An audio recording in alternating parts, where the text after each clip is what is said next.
창세기 13장 1절로 18절까지 말씀 가운데서 14절부터 18절까지를 한 절씩 교독하겠습니다. 제가 먼저 14절 말씀 봉독합니다. 롯이 아브람을 떠난 후에 여호와께서 아브람에게 이르시되 너는 눈을 들어 너 있는 곳에서 북쪽과 남쪽 그리고 동쪽과 서쪽을 바라보라. 보이는 땅을 내가 너와 내 자손에게 주리니 영원히 이르리라. 내가 내 자손이 땅에 티끌 같게 하리니 사람이 땅에 티끌을 능히 셀 수 있을진데 내 자손도 세리라. 너는 일어나 그 땅을 종과 형으로 두루 다녀보라. 내가 그것을 내게 주리라. 함께 읽습니다. 이에 아브라함이 장막을 옮겨 헤브론에 있는 마므레 상수리 수풀에 이르러 거주하며 거기서 여호와를 위하여 제단을 쌓았더라. 아멘. 지난번에 3년 만에 미국을 방문하면서 저의 지난날 특히 신앙의 여정을 다시 돌아보는 그런 시간을 가졌습니다. 3년 만에 가서도 그렇지만 특별히 이번에는 혼자 간 것이 아니라 아들과 며느리와 손자까지 데리고 가다 보니까 예전에 제가 미국에 들어갈 때 그런 생각도 나면서 인생 전체를 돌아보지 않을 수가 없었습니다. 그러면서 제가 다시 한번 확실하게 확인하게 된 것은 신앙의 여정은 순종의 과정이다라는 사실이었습니다. 신앙의 여정은 순종의 과정이다. 27년 전에 한국에서 미국으로 들어갈 때도 그랬고요. 그리고 미국에 가서 이제 교회를 개척하고 20년간 목회하면서도 그랬고요. 그러다가 이제 다시 한국으로 나와서 호산나 교회로 나오는 그때도 그랬고요. 모든 과정이 결국은 뭐냐? 순종의 이야기였다. 순종할 것이냐 아니냐 하는 순종의 이야기였다고 하는 사실을 확인할 수가 있었습니다. 그렇습니다. 여러분, 신앙생활을 한다고 하는 것, 특히 하나님께 언약을 받고 그 언약의 삶을 살아간다고 하는 것의 가장 중요한 핵심 포인트는 바로 순종이에요. 자, 그런데 이때 이 순종은요, 그냥 순종이 아닙니다. 온전한 순종입니다. 온전한 순종. 왜냐하면 그 순종이 그렇게 쉽고 간단한 것이 아니기 때문에 그렇죠. 무엇보다 우리의 자아가 정말 끈질기고 그리고 교활해서 그렇게 쉽게 순종하지 않기 때문에 그렇습니다. 여러분, 우리는요 겉으로만 순종하는 척하고 사실은 속으로는 순종하지 않고 자기의 어떤 자아를 그냥 붙들고 있기도 하고, 또 순종한다고 하면서도 말이죠, 거기에 이런저런 단서나 조건을 붙여가지고, 그래서 결국 사실은 순종하는 것이 아닌 그런 경우가 얼마나 많은지, 정말 제가 저를 봐도 너무 교활하고 너무 끈질깁니다. 그래서 그것이 그렇게 쉽지 않아요. 그렇기 때문에 그냥 순종 아니고 뭐예요? 온전한 순종이어야 합니다. 그러니까 한 번 순종하고 마는 이야기가 아니라 뭐예요? 계속 순종하고 나아가는 그런 과정이 있어야 한다는 거예요. 우리 안에 있는 이 불순종의 요소를 찾아내서 이걸 제거하고 해결하면서 순종하며 또 순종하고 나아가는 그런 삶, 이것이 바로 신앙생활이에요. 이것이 바로 언약의 삶을 살아가는 그 모든 이야기가 되는 거예요. 오늘 말씀은 바로 최초로 언약의 삶을 살아간 사람 아브라함의 바로 그런 온전한 순종의 이야기, 그 가운데 하나입니다. 오늘 말씀은요, 아브라함이 기근을 피해서 일제 애굽으로 내려갔다가, 애굽으로 갔다는 자체가 벌써 언약의 현장을 떠났다는 것이죠. 거기에서 정말 그야말로 언약의 그 모든 것이 다 날아갈 만한 그런 위기 가운데 있었지만, 제가 볼 때 잘못하면요, 성경은 창세기 12장에서 끝날 뻔했어요. 그러면 짧아서 좋았겠죠, 그렇죠? 그렇죠. 성경이 거의 창세기 12장에서 끝날 정도로 그런 위기가 있었는데, 그런데 하나님의 은혜로 그곳을 이제 벗어나서 다시 약속의 땅, 즉 언약의 현장으로 돌아온 그때 일어난 이야기입니다, 오늘 말씀이. 자, 그런데 그렇게 다시 가나안으로 돌아왔는데, 약속의 그 땅, 언약의 현장으로 돌아왔는데 그런데 이번에는 또 문제가 생겼어요. 그런데 이 문제는 이번에는 외부가 아니라 내부에서 문제가 일어나게 된 겁니다. 우리 6절로 7절 말씀을 함께 읽겠습니다. 6절 7절 같이 읽습니다. 그 땅이 그들이 동거하기에 넉넉하지 못하였으니 이는 그들의 소유가 많아서 동거할 수 없었음이니라. 그러므로 아브라함의 가축의 목자와 롯의 가축의 목자가 서로 다투고 또 가나안 사람과 브릿 사람도 그 땅에 거주하였는지라. 정말 인생 참 피곤합니다. 애굽에서 그 어려움을 겪고 하나님의 은혜로 겨우겨우 헤치고 나왔는데 이번에는 뭐예요? 내부에서 또 문제가 터진 거예요. 여러분, 인생을 산다는 것이 바로 이런 것입니다. 문제 하나 넘고 나면 또 다른 문제가 다가오고, 파도 하나 넘고 나면 또 다른 파도가 다가오고, 이게 바로 인생을 살아간다는 것의 이야기예요. 그러니까 여러분, 아무 문제 없이 순탄하게 살겠다는 그런 생각은 꿈도 꾸지 말라고 말이에요. 많은 사람들은 참 그걸 바라요. 순탄하게 평탄하게 살고 싶다. 꿈도 꾸지 말라고. 살아있는 한 그런 일은 없다, 그런 얘기예요. 자녀를 키워봐도 그렇습니다. 여러분, 자녀를 키워서 낳게 되면요, 그때는 조금만 키우면 이제 좀 편하겠지. 근데 키워놓으면 어떻게 됩니까? 안 편해지죠. 차라리 품에 있을 때가 나. 이젠 돌아다니며 사고를 치니까 말이죠. 근데 거기서 또 많은 사람들은 이제 뭐 대학만 보내면 이제 좀 짐을 벗으려나? 아니요, 대학을 가도 부모의 짐은 벗겨지지 않습니다.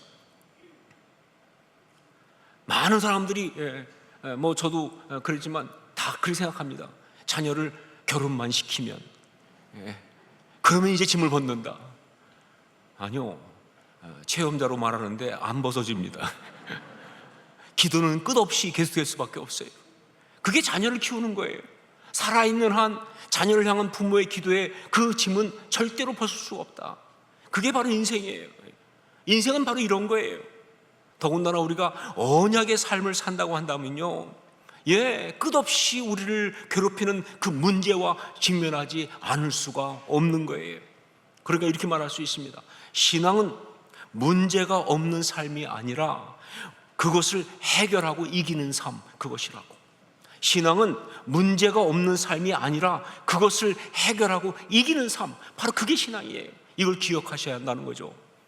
자, 이번에 아브라함에게 일어난 문제는요, 조카 롯과의 갈등이었습니다. 조카 롯과의 갈등. 아브라함이 누구보다 사랑하는, 아브라함에게는요 정말 자식과도 같은 그 조카 롯과의 사이에 갈등이 생긴 거예요. 자, 그런데 이 갈등은요, 누가 뭘 어떻게 잘못해서 생긴 것이 아닙니다. 다만 그 지역의 목초지가 넉넉하지 않아서, 그 넉넉하지 않은 데서 오는 피할 수 없는 바로 그런 갈등이었어요.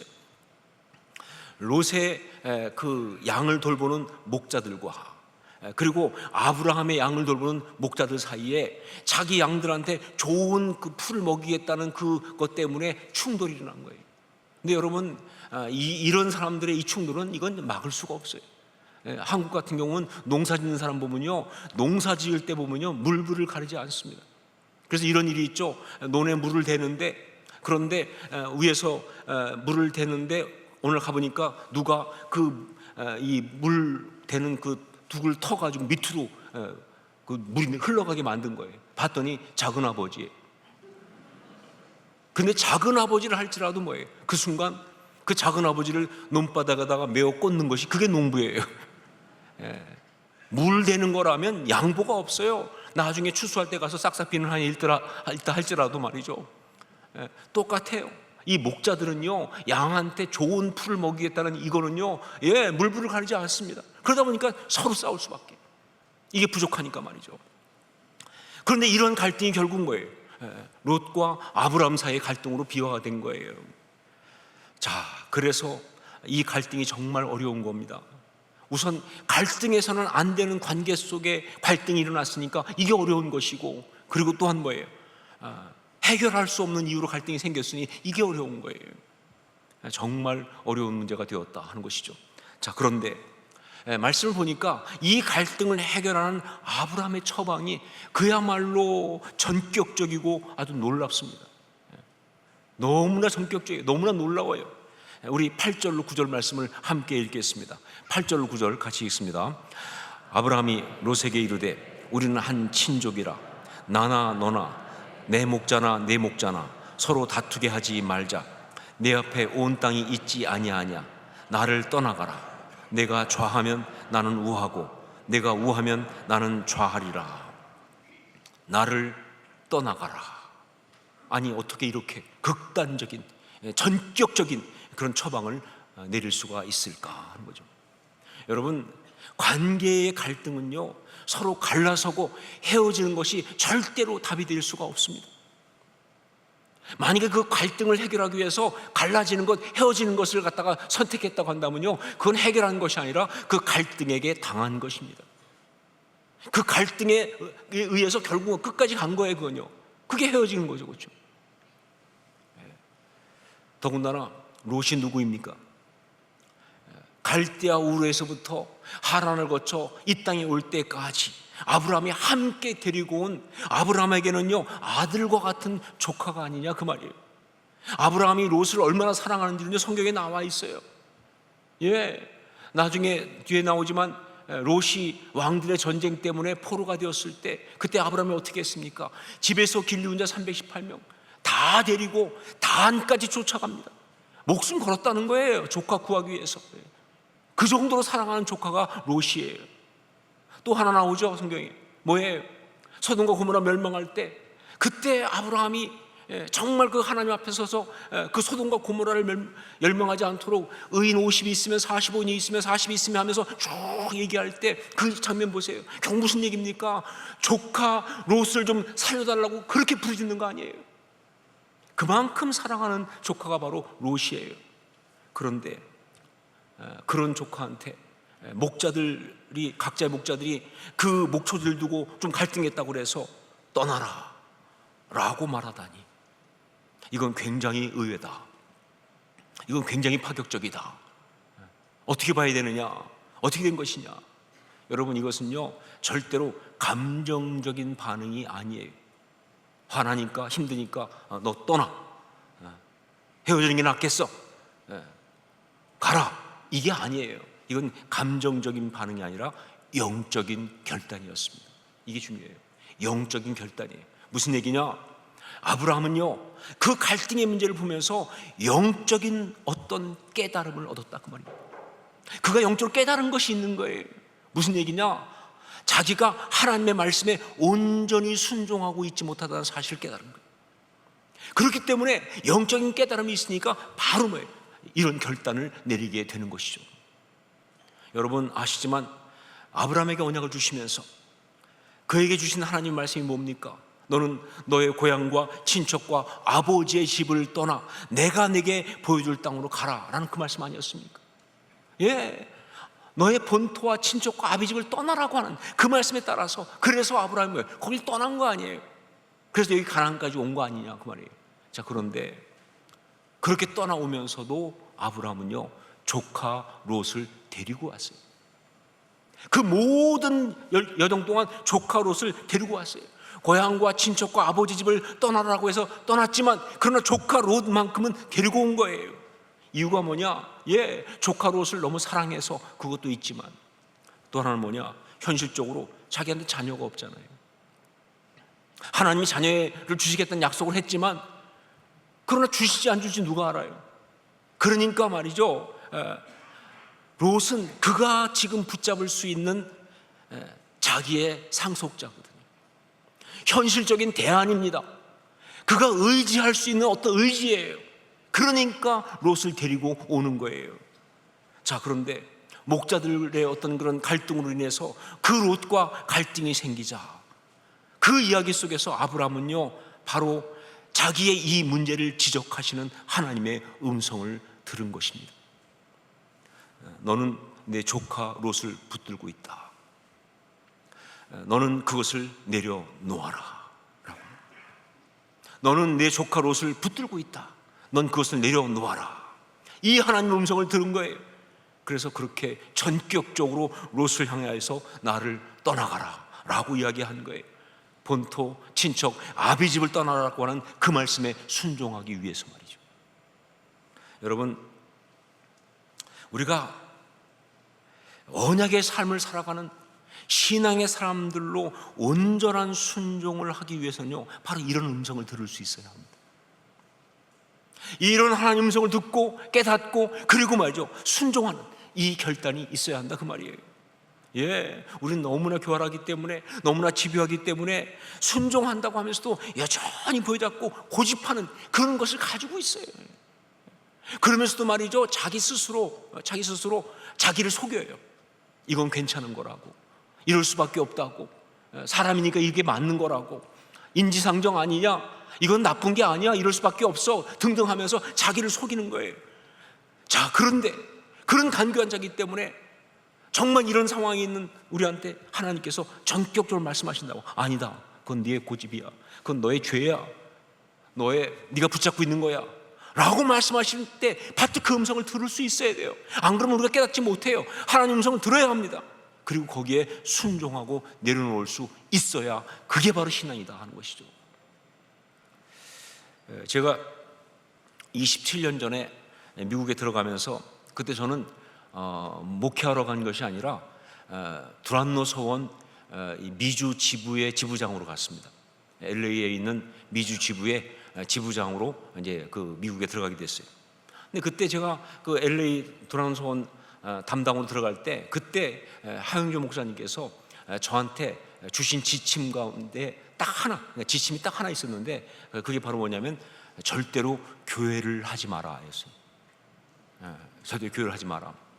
왜냐하면 두란노 서원은 교회들을 섬기는 그런 기관인데 당신이 이제 목사가 가게 되면 잘못하면 교회를 하게 되는데, 교회를 하게 되면은 다른 교회들이 두란노 서원과 관계가 힘들어지니까 절대로 교회를 하지 마라 라는 유일한 지침을 주셨는데, 그런데 가서 일주일 만에 교회를 시작했습니다. 예, 이건 뭐 저도 어떻게 할 수가 없어요. 하나님이 하신 일이니까 막 전격적으로 밀어붙이니까. 물론 하영조 목사님 허락을 받았어요. 안 받은 게 아니에요. 근데 하 목사님도 굉장히 고민하시더라고요. 왜냐면 교회하면 안 되는데, 그런데 상황을 보면 하나님이 하시고, 그러니까 정말 고민하면서 그냥 하라고 해서 시작한 거예요. 그러다 보니까 한동안 제가 두란노 서원 일과 그리고 이 ANC 목회를 같이 할 수밖에 없었어요. 굉장히 어려운 거예요. 둘 중에 하나만 해야 되는데, 그런데 어떻게 할 수가 없으니까 두란노 서원 일도 하고 그 다음에 교회도 목회하면서 있는 어떤 그런 어정쩡한 상태로 있었어요. 자, 그런데 어느 날 저한테 오해를 품은 어떤 성도가, 저는 분명히 오해라고 생각합니다. 오해를 품은 어떤 성도가 저를 좀 해코지하려고 하영조 목사님을 찾아가서 저를 음해를 했습니다. 뭐라고 얘기하냐면 유진수 목사가 다니면서 하영조 목사님 욕하고 다닌다. 그러면서 증거까지 냈어요. 증거 뭐냐면 제가 강의를 하면서 좀 이렇게 설명하다 보니까 중간에 뭐 이렇게 이제 하 목사님에 대해서 좀 이렇게 약간 그 부정적인 포인트로 물론 그거는 그 뒤를 가면 뒤집는 거예요.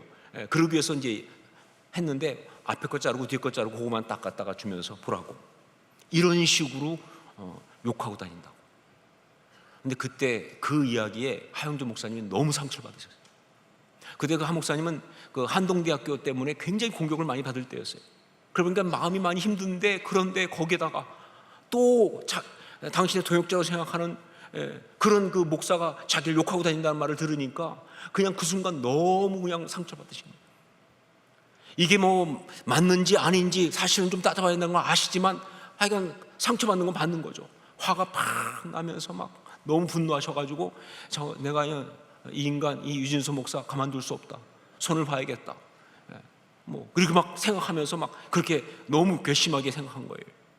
자, 그런데 그러면서도 그때 또 이 참 그 성경처럼 절묘하게 하영조 목사님 사모님이 함께 계셨는데, 그 사모님이 그래서 왜 그런지 모르겠지만 하 목사님한테 계속 얘기하는 거예요. 당신은 절대로 유진수 목사를 손대면 안 된다.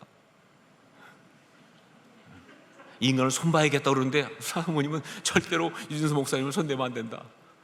뭐 이렇게 말씀하시고, 또 그것보다도 먼저 하영조 목사님이 항상 뭐 저희한테도 가르쳤던 것 중에 하나 그건데, 막 화가 나고 분노할 때 절대로 행동하지 마라.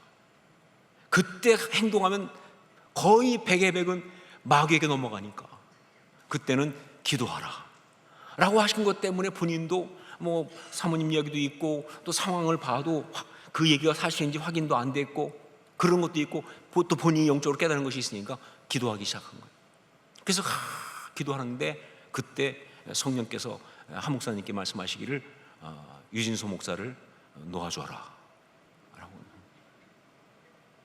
왜냐하면 한 목사님이 사실 그때 갈등한 게 뭐냐면 두란노 서원이 굉장히 중요한 비전이시거든요. 그래서 그 일을 위해서 LA에 정말 그 사역을 펼치고 있고 거기에 저를 보낸 건데 계획이 없던 교회가 시작됐잖아요. 그러니까 이게 교회를 분명히 교회 쪽으로 가는 것도 하나님의 뜻인 것 같기도 하고 그런데 두란노 서원금 누가 해? 그러니까 이것 때문에 놀 수도 없고 하여간 그런 굉장히 좀 당신의 계획과 또 현실이 맞지 않는 것 때문에 굉장히 고민하면서 있었던 그런 상황인데 성령께서 유진수 목사를 놓아보내라 라고 말씀하셔가지고 그래서 그때 한 목사님이 그 말씀에 순종하게 됐습니다. 그래서 저를 불러가지고 얘기하더라고요. 아주 솔직히 말씀하시더라고요. 뭐 가리지 않고 당신이 얼마나 상처받았는지 딱 보고 저보고 그러더라고요. 처음에 내가 들을 수 없는 소리를 들었다. 근데 그게 느껴져요. 얼마나 상처받으셨는지. 욕하고 다닌다고 했으니까. 그러면서 정말 힘든 이야기를 많이 하는데 그런데 내가 기도하다 보니까 그때 저한테 하셨던 그 말씀의 표정을 지금 잊을 수가 없어요. 저를 보고 하는 얘기예요. 하나님이 당신 놔주래. 그렇게 말씀하더라고요.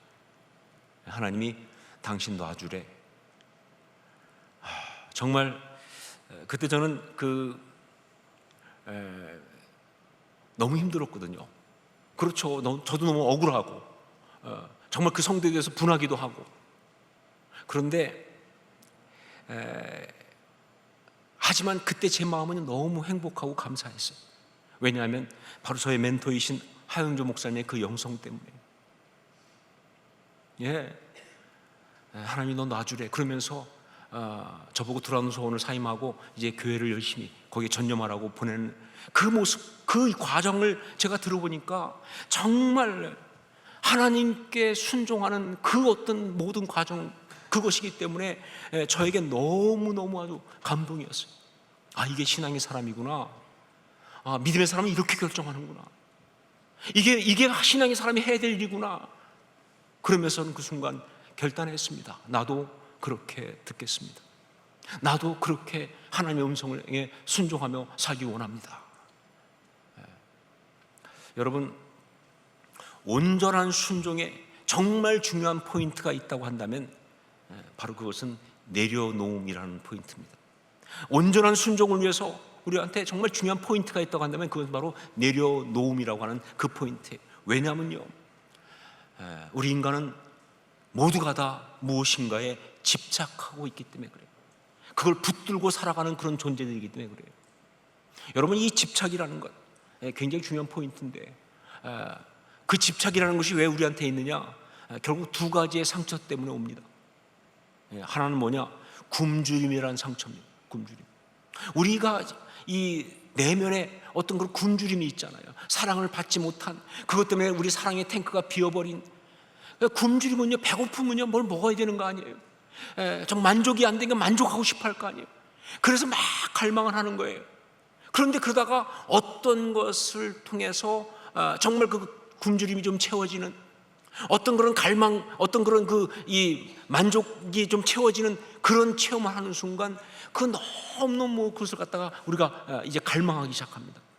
그런데 문제는 뭐냐? 그렇게 우리를 일순간 채워준 그것이 진짜 채워준 게 아니잖아요. 진짜 근본적으로 이제 한번 경험하고 나면 다 괜찮은 그런 어떤 채우는 것이 아니고 만족이 아니고 일시적인 거니까 다시 배고프죠. 다시 만족이 안 되죠. 그러니까 어떤 일이 벌어지냐? 그것에 대한 것을 더 갈망하는 거예요.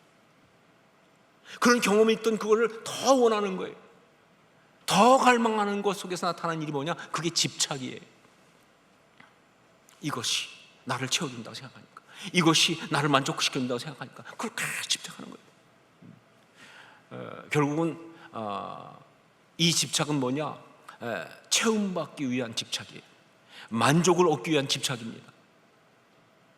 많은 사람들이 그런 집착을 갖고 있어요. 물질에 대한 집착도 그래서 옵니다. 뭐 필요해서 물질을 집착하는 게 아니에요. 그 물질을 가졌을 때 오는 어떤 그 만족감, 어떤 그런 이 채움의 그 느낌 때문에 계속 물질을 원하는 거예요. 뭐 일도 마찬가지예요. 일이 뭐 꼭 중요해서가 아니라 일을 할 때 자기가 뭔가 중요한 존재가 된 것 같은, 일을 할 때 자기가 뭔가 좀 의미 있는 사람이 된 것 같은 그 만족감 때문에 그래서 계속 일에 집착하고 그 일을 위해서 그 건강까지 벌어가면서 그렇게 하는 경우가 얼마나 많습니까?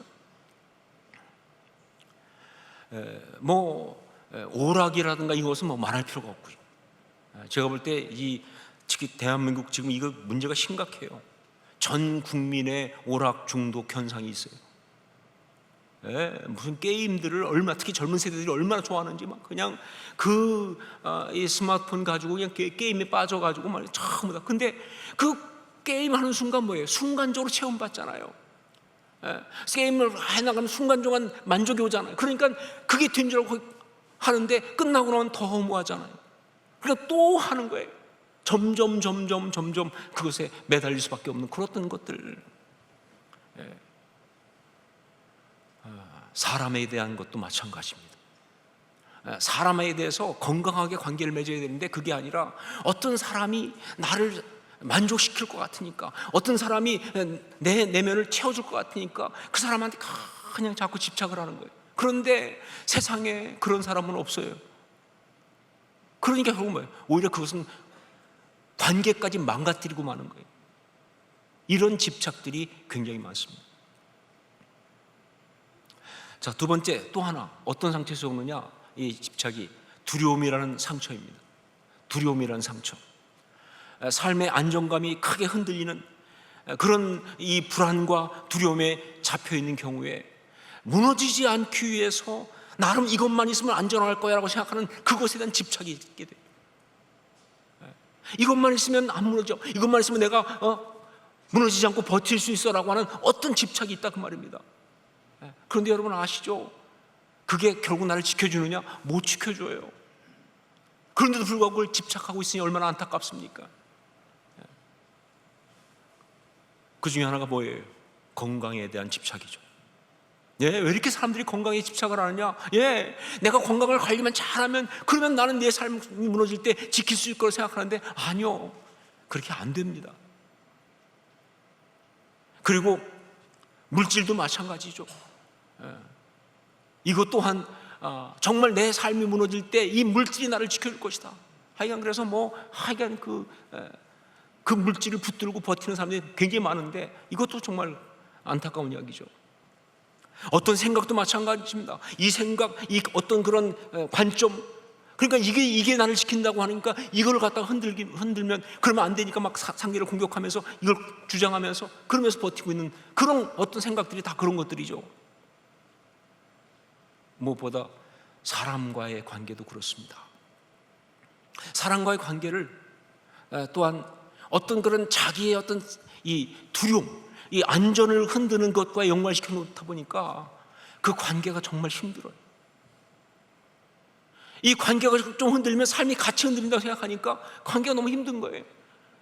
그러니까 그 소중한 관계인데 그 상대가 정말 눈만 한번 삐끗하게 돌려도 그렇게 불안할 수가 없잖아요. 말 한마디에 무슨 이상하게 나오면 그것 때문에 그냥 온 삶이 같이 무너져. 그게 어떻게 건강한 관계라고 할 수 있습니까? 그건 집착이에요. 자,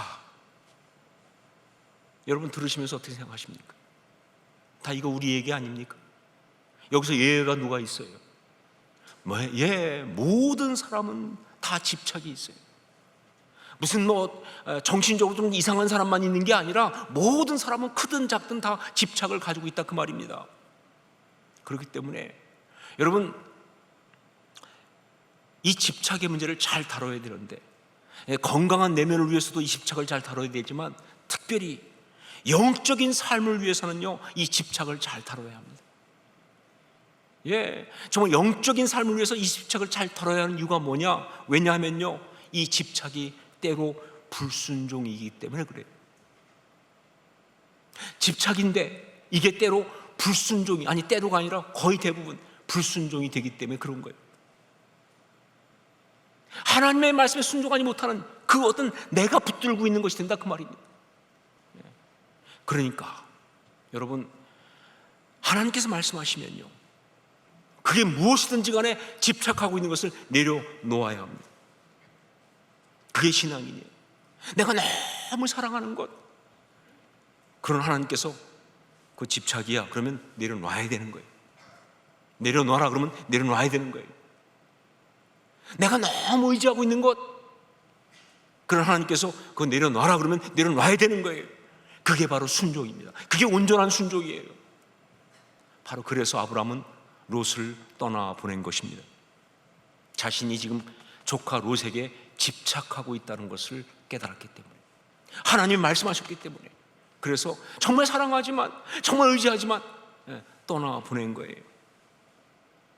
자, 그런데 그렇게 하고 나니까 하나님의 언약이 다시 한번 그에게 임합니다. 우리 14절 15절 말씀을 함께 읽겠습니다. 14절 15절 같이 읽습니다.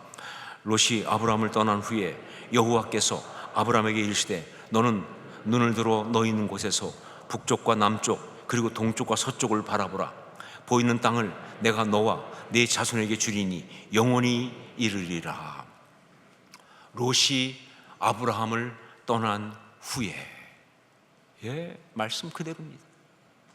하나님의 언약이 언제 다시 임했느냐? 롯이 아브라함을 떠난 후에 임했다, 그 말입니다. 하나님 앞에서 내가 붙들고 있던, 집착하고 있던 것을 내려놓아야 하나님의 언약이 임한다, 그 말입니다. 내가 붙들고 있는 걸 내려놓아야 하나님의 언약의 삶이 제대로 진도가 나간다, 그 말입니다. 이게 중요한 포인트예요. 여러분, 내려놓음, 이것은요 온전한 신앙의 삶을 살기 위해서 너무나 중요한 거예요. 이 내려놓음, 이것은요 십자가 신앙이에요. 이게 십자가 신앙인 이유는요, 내려놓는다는 것이 내 권리를 포기하고 내 어떤 것을 희생하는 그런 것이기 때문만이 아니라 이게 바로 뭐예요? 순종이기 때문에 그런 거예요. 여러분, 십자가의 가장 중요한 영성이 순종 아닙니까? 우리 예수님 겟세마네에서 순종하신 것처럼 순종하는 거 아니에요? 이게 순종이기 때문에 그런 거예요. 그것도 온전한 순종. 그렇게 내려놓으면서 하나님께 순종하는 것입니다. 자, 그렇게 되면 어떤 역사가 있느냐? 사실 쉽지 않아요. 그렇게 움켜쥐고 있던 것을 내려놓게 되면요, 여기 비잖아요. 그렇게 붙들고 있던 것을 놔버리면 이 손이 비잖아요. 여러분 아세요? 그렇게 하나님 말씀에 순종해서 내려놓게 되면요, 그 빈 자리를, 그 빈 손을 누가 채우시느냐? 하나님의 언약이 채웁니다. 하나님 당신이 채우신다고요. 그게 성경의 이야기고 그게 신앙의 이야기예요. 그 빈자리를 하나님이 채우시는 거예요. 그 빈손을 하나님이 채우시는 거예요. 이게 바로 언약의 삶을 살아가는 사람들의 모습인 것이죠. 그러면 여러분, 아브라함처럼 하나님께서 말씀하시면 내려놓을 수 있기를 주의 이름으로 축원합니다. 그게 신앙의 사람이에요. 우선 무엇보다 먼저 네가 붙들고 있다, 너 그거 집착하고 있다 라고 말씀하시는 음성을 들을 수 있기를 주의 이름으로 축원합니다. 그거 들어야 돼요. 듣지 못하고 그냥 움켜쥐고 있으면요, 정말 안타까운 인생이죠. 하나님 말씀하시거든요. 너 집착하고 있다, 그건 너의 집착이다, 내려놔라 하는 음성을 들어야 돼요. 그리고 그 내려놓으라고 하는 음성을 들었으면요, 그 말씀에 순종해서 결단을 해야 합니다. 듣고만 말면 안 되고요, 쥐고 있던 손을 펴세요. 움켜쥐고 있던 것을 놓으세요. 필요하면 잡고 있던 걸 집어 던지세요. 권리를 포기하십시오. 영적인 마카파가 돼야 돼. 그때는요, 정말 하나님의 말씀이기 때문에 너무 힘들지만, 너무 어떻게 보면 섭섭하지만, 불안하지만 놔야죠. 그러면 그때부터 하나님이 채우시잖아요. 놀라운 것은 그러면 그때부터 하나님의 음성이 들리기 시작합니다. 하나님의 그 언약이 새롭게 임하기 시작해요. 그리고 그 다음에 일어난 일, 사실 이게 놀라운 일인데, 그동안 우리가 뭘 붙잡고 집착하고 있으면서 자기가 그걸 잡고 있다고 생각하고 있지만 사실은 거기에 내가 매여 있는 거였습니다. 내가 거기에 잡혀 있는 거였어요. 그런데 그렇게 내려놓고 나면요, 그 순간부터 신앙의 가장 중요한 축복이 뭐예요? 자유가 임하기 시작해요. 예, 진리를 알지니 진리가 너희를 자유케 하리라. 그 자유가 임하기 시작하는 거예요. 예, 내가 그렇게 불안하고 사실은 그렇게 답답하고 어둠에서 매여있던 그래서 자유가 임하기 시작하는 거예요. 이게 바로 십자가 은혜입니다. 이게 바로 하나님의 언약의 삶을 살아가는 그 삶의 이야기가 되는 것이죠. 그런 우리 모두가 될 수 있기를 주의 이름으로 축원합니다. 기도하겠습니다.